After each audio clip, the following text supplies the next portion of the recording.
반갑습니다. 윤성근 간사입니다. 박일도 간사입니다. 지난 시간 우리 세생활 시리즈 1과에 이어서 오늘 2과를 또 한번 나가보도록 하겠습니다. 여러분, 이 강의가 여러분에게 많은 도움이 되었으면 좋겠습니다. 도움이 되시나요? 네. 간사님이시니까 오늘 다 알겠지만 오늘도 컨셉으로 네. 순원 컨셉으로 잘 선생을 알겠습니다. 잘 따라주시기 바랍니다. 네. 근데 지난 1과 제목 뭐였죠?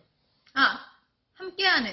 그죠? 그리스도와 함께하는. 함께한 세상. 그래서 함께 했기 때문에 일어나는 세 가지 네. 새로운 관계 형성되고 새로운 생명을 얻게 되고 새로운 체험의 삶을 살게 된다. 1과의 핵심이었고 2과 넘어와서 2과의 제목이 뭐다? 그리스도와 교제하는. 그렇죠. 함께 하지 않았다가 함께 하게 됐고 함께 하는 게 이제 시작됐으면 그 다음의 삶은 뭐다? 교제의 삶으로 넘어가는 거야. 교제해봤잖아.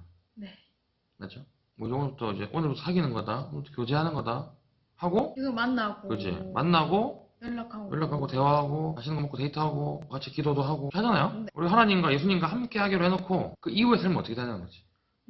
영접하고 새로운 세 가지를 얻게 됐다고 배웠는데 그 이후의 삶은 어떻게 될까? 그 이후에 내가 뭐 실수를 하거나 죄를 짓거나 잘못하면 어떻게 될까? 거기에 대한 고민들이 있는 분들에게 명쾌한 이제 해답을 제시해 줄 수 있는 과가 바로 이과입니다. 이 이과에서는 하나님과의 관계와 교제의 차이를 알고 뭘 통해서? 죄고백을 통해. 그렇죠. 죄고백을 통해서 하나님의 교제를 회복하는 방법을 배우게 되는데 핵심이 뭐다? 죄고백이라는 거죠. 지난 주간 하나님께 감사했던 일을 나누어 보고 액션 포인트로 요한복음 1장에서 3장 읽으라고 했잖아요. 읽었으면 예수님이 어떻게 얘기하고 있는지 나누고 이제 간단하게 순원이 안 읽었으면 읽어올 수 있도록 권면을 해줘요. TC 1권도 이렇게 있어요. 그리스도인을 확신하는 방법 이 책인데 이것도 읽어올 수 있도록 지도를 해주고 그래서 쭉 넘어가고 읽어주세요. 이 웃음 스마일 글씨. 모든 그리스도인은 그의 생활에서 죄 고백하는 방법을 배워 실천함으로써 순간순간 하나님과의 교제를 체험할 수 있습니다. 하나님과 교제할 때 우리는 풍성한 삶을 누리게 됩니다. 아멘. 동의하세요? 동의합니다. 남자친구가 교제할 때가 아니고.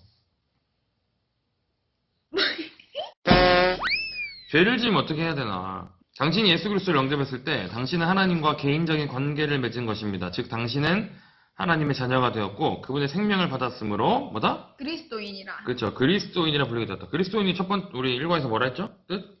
그리스도와 함께. 그리스도와 하나 된다. 하나. 그리스도 하나 함께 하지 않았는데 함께 하니까 이제 내 안에 계시니까 그리스도인인 거죠. 그런데 많은 그리스도인들이 그리스도인 되고 나서 이런 이제 고민을 하게 됩니다. 내가 죄를 짓거나 하나님이 기뻐하시지 않는 일을 하면 어떻게 될까? 생각해봤죠? 네. 저도 해봤어요. 예수님은 나를 떠나시나 다시? 나를 버리시나? 하나님 관계가 완전 똑 끊어지나? 이런 이제 의문을 갖게 되는데 이게 또 CC 안에 이제 있는 우리 순원들, 특히나 초신자 순원들이 많이 갖게 되는 고민이에요. 맞습니다. 이런 의문들은 하나님과 우리 사이에 뭐다? 관계와 교제 차이를 알 때. 그렇지. 관계 교제의 차이를 알고 우리가 신앙생활을 해야 된다. 관계 부분 한번 읽어주세요. 하나님과 우리 사이의 관계와 교제의 차이는 아버지와 자녀의 관계를 들어 설명할 수 있습니다. 한 가정에 아기가 태어나면 아기는 그 아버지의 자녀입니다. 왜냐하면 그 아기 안에는 아버지의 생명이 있기 때문입니다. 그 아기는 자기 아버지의 성을 갖게 됩니다. 그런데 이 아이가 자라서 아버지를 화나게 하는 일들이 많이 생기고 집을 떠났다고 가정해봅시다. 그는 여전히 그의 아버지의 자녀일까요? 예, 그렇습니다. 그 아버지의 자녀입니다. 자녀의 행위가 어떠하든지 간에 부자 관계는 변하지 않고 지속됩니다. 그 드라마 같은 거 보면은 꼭 이렇게 그 아들내미가 사랑에 빠져. 근데 그 사랑에 빠진 그 이제 상대는 부모님이 싫어해. 그거 어떻게 해요? 돈 주잖아요. 돈 주고 막 떠나시라고. 그런데 막 끝까지 사랑해. 부모가 협박하자, 호적에서 호적에서 봐버린다. 넌 내 자식 아니야. 이렇게 하면 그것도 어떻게 아들이 잘못했습니다. 이렇게 안 하지. 맞아요. 하세요. 그렇지. 오늘부터 인연 끊겠습니다. 이러면서 그러면 이제 갑자기 아빠 막 뒷골 잡고 이렇게 막 그렇다고 아들이 아닙니까? 아니요, 아들이죠. 그죠. 호적을 판다 해서 법적으로 효력이 없어질 수 있겠지 모르겠지만 그 아들은 그 아버지의 아들. 아버지를 화나게 하는 일들을 많이 하고 집을 떠났다 해도 여전히 우리는 그의 아들, 그 아버지의 아들이. 왜냐하면 그 관계, 부자 관계는 변함이 없기 때문에. 내가 아빠가 싫다고 해서 아빠를 바꾸면 새로운 아빠가 갑자기 아빠 될 수 있을지 몰라도 아니란 말이야. 관계, 마찬가지죠. 그럼 그 관계가 그렇다면 교제는 또 어떤 개념인가? 교제, 읽어주세요. 그러나 아버지와 아들 사이의 교제는 어떻게 될까요? 아들의 행위 때문에 아버지와의 교제는 끊어지고 맙니다. 이는 가슴 아픈 일입니다. 아들이 아버지와의 교제를 회복하기 위해서는 어떻게 해야 할까요? 그는 아버지께 가서 그의 잘못을 시인하고 용서를 구해야 합니다. 이 이야기를 우리와 하나님과의 관계에 적용해 봅시다. 우리의 아버지이신 하나님과 우리와의 관계는 영원 불변합니다. 우리는 그의 자녀입니다. 이 관계는 결코 변하지 않습니다. 그러나 우리가 죄를 짓거나 하나님이 기뻐하시지 않는 일들을 행할 때 하나님과의 교제는 중단되고 맙니다. 그러므로 하나님과의 교제를 다시 회복하기 위해서는 우리의 잘못을 시인하고 그의 용서하심을 받아들여야 합니다. 관계는 끊어진다, 끊어지지 않는다? 끊어지지 않는다. 거죠. 근데 뭐가 끊어진다? 교제. 교제가 끊어진다. 그래서 그 죄를 지었을 때는 교제가 중단된단 말이에요. 우리가 뭐 부모님께 잘못했어. 어릴 때 뭐 그런 사고 친 적 있어요? 있어요. 있어? 매 맞았어요. 매 맞고 혼나고 잘못했다 하고 그러면 교제는 또 다시 회복될 수 있거든요. 근데 내가 잘못했는데 끝까지 모른 척하고. 모른 척하고 오히려 피하고 맨날 그러면 부모님과의 거리는 더 멀어지고 교제가 없어진다. 마찬가지. 여러분 관계와 교제 정확하게 오늘 개념을 아시면 좋겠습니다. 고린도전서 2장 14절에서 3장 3절에 말씀이 있는데 문제를 풀면서 한번 말씀을 보겠습니다. 예수 그리스도를 영접하지 않은 사람에 대해서 말하고 있습니다. 그 사람을 어떻게 부르고 있나 읽어보면 육에 속한 사람은 하나님의 성령의 일들을 받지 아니하나니 이는 그것들이 그에게는 어리석게 보이며 또 그는 그것들을 알 수도 없나니 그러한 일은 영적으로 분별되기 때문이라. 뭐죠? 육에 속한 사람. 그렇죠. 육에 속한 사람이라고 말하고 있습니다. 육에 속한 사람은 이제 이 비그리스도인들 말하는 거죠. 그러니까 그리스도인이 뭐라고? 그리스도와 하나 된 자를 말하잖아. 네. 육에 속한 거야? 그리스도에 속한 거야? 그리스도와. 그렇죠. 그리스도에 속한 거죠. 그래서 더 이상 육에 속한 사람이 아니란 말이죠. 그러니까 육에 속한 사람은 뭐다? 비그리스도인을 말하는 거죠. 그래서 성령의 일, 하나님의 일, 복음의 증거를 오히려 어떻게 본다? 어리석게 본다. 모르는 거야, 전혀.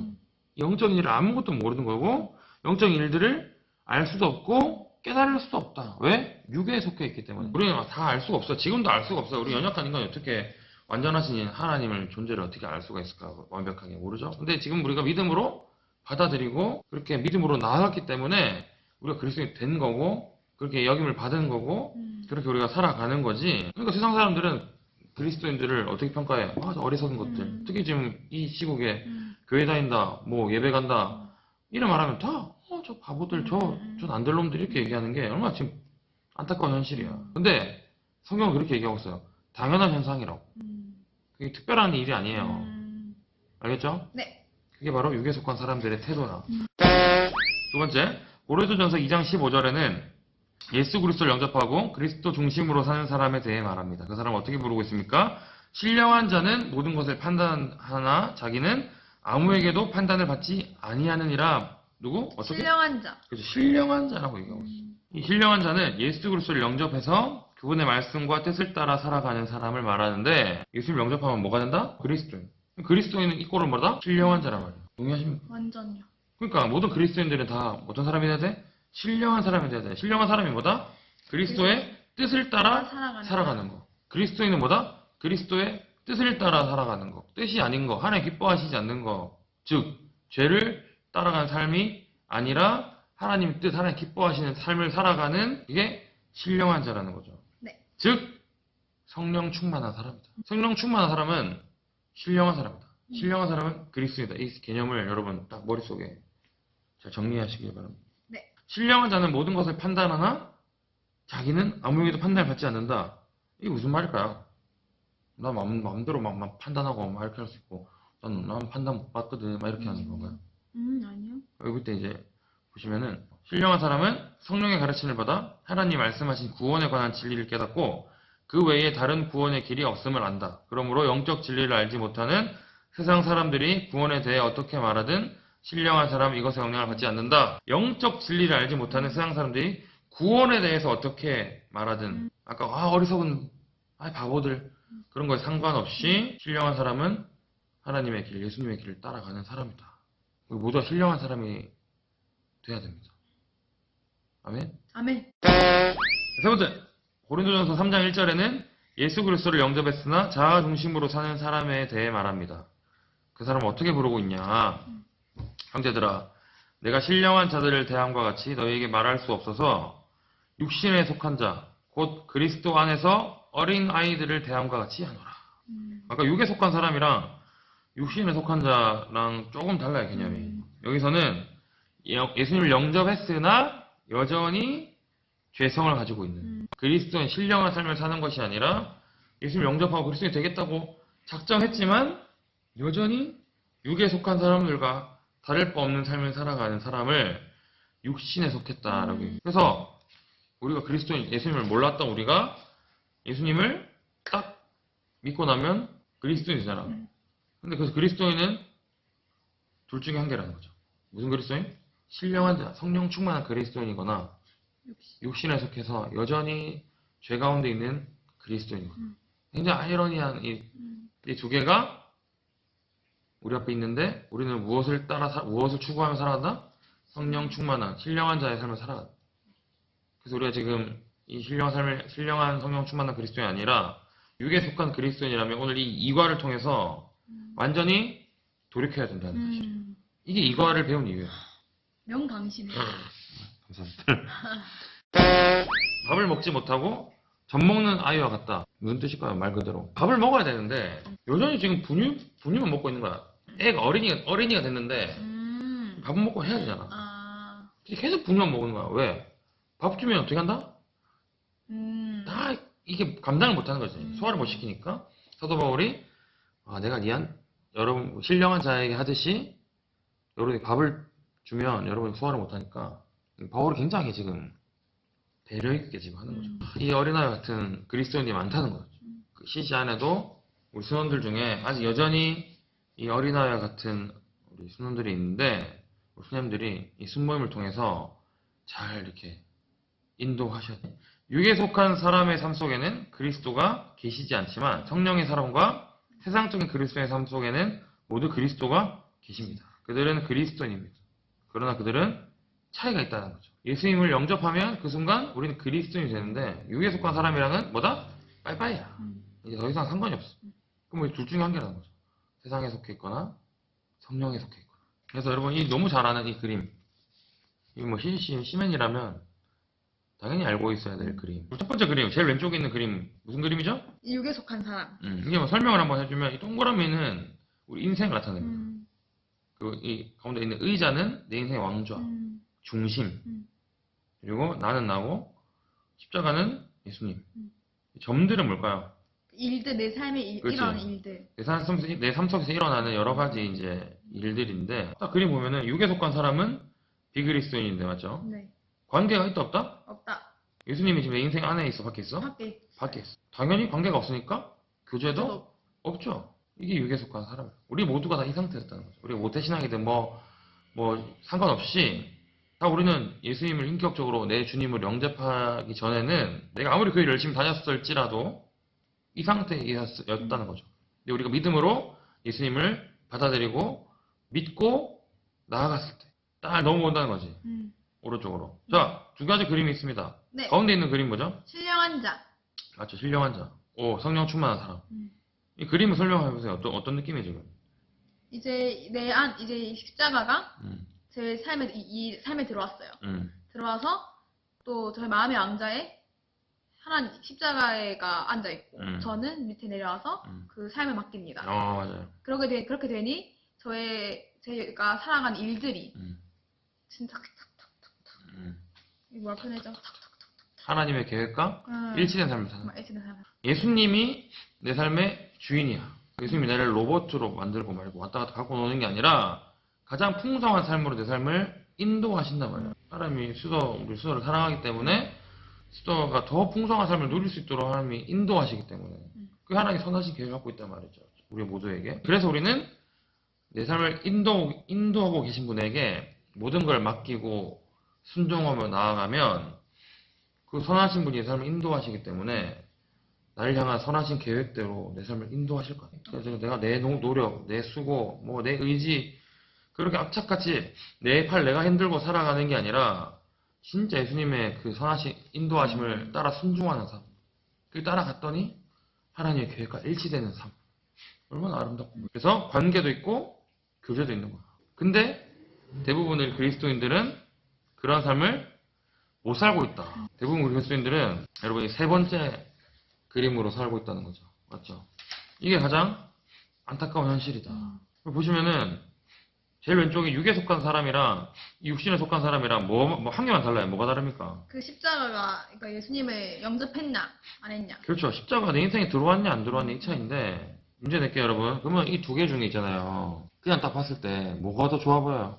알고 하는 그렇게 안 사는 것보다 모를 때 안 사는 게 더 낫다 생각하거든요. 정답이. 음. 여러분 이게 훨씬 나아요. 이게 예수님과 상관없이 내 마음대로 하는 삶이 차라리 낫다고요. 예수님 내 안에 계신데 내 마음대로 하는 것보다. 완전 정답을 얘기했어. 근데 대부분 그리스도인들은 이 삶 속에서 허우적대고 있어요.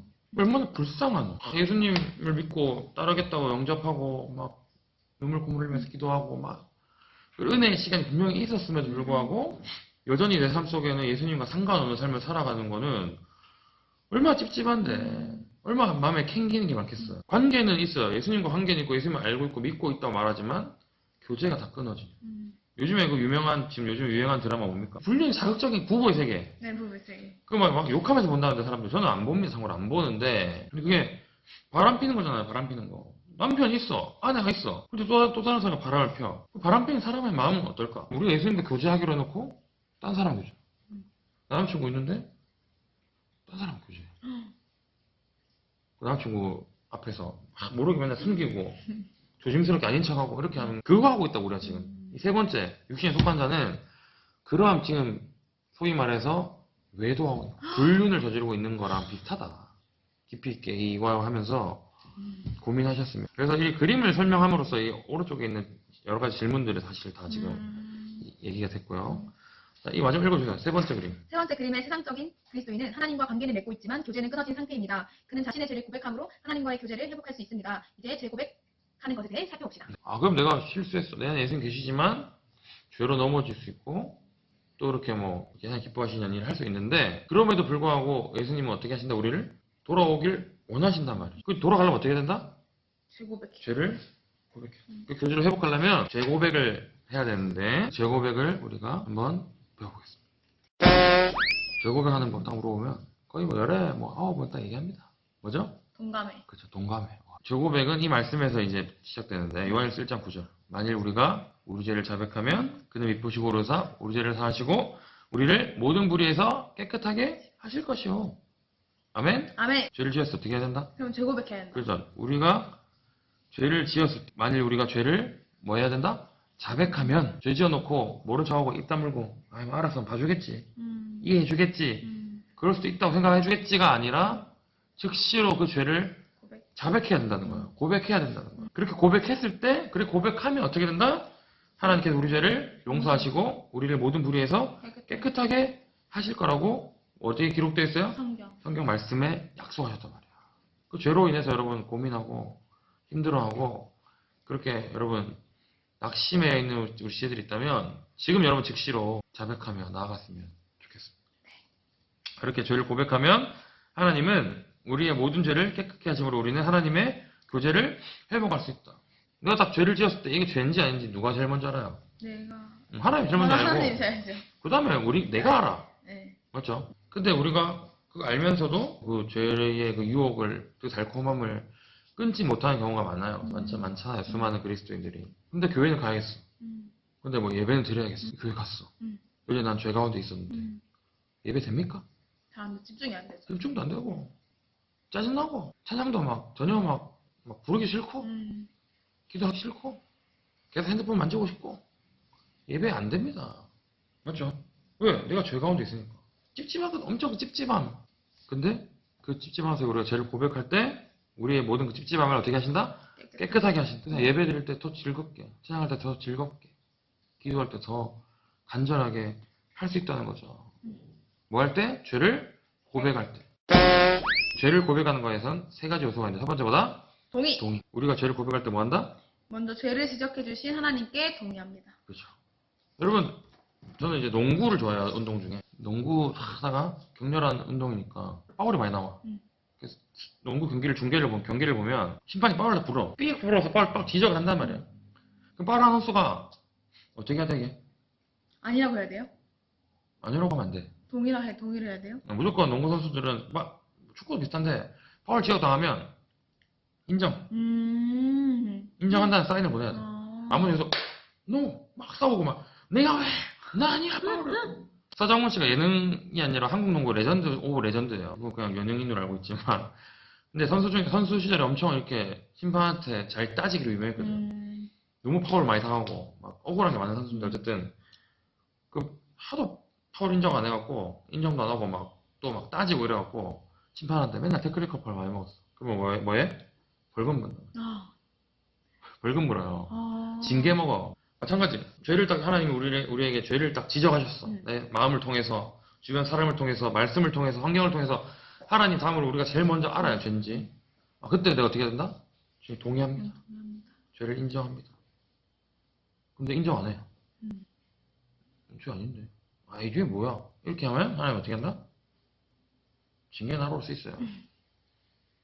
왜? 우리를 사랑하기 때문에. 우리를 올바른 길로 인도하시길 원하시기 때문에.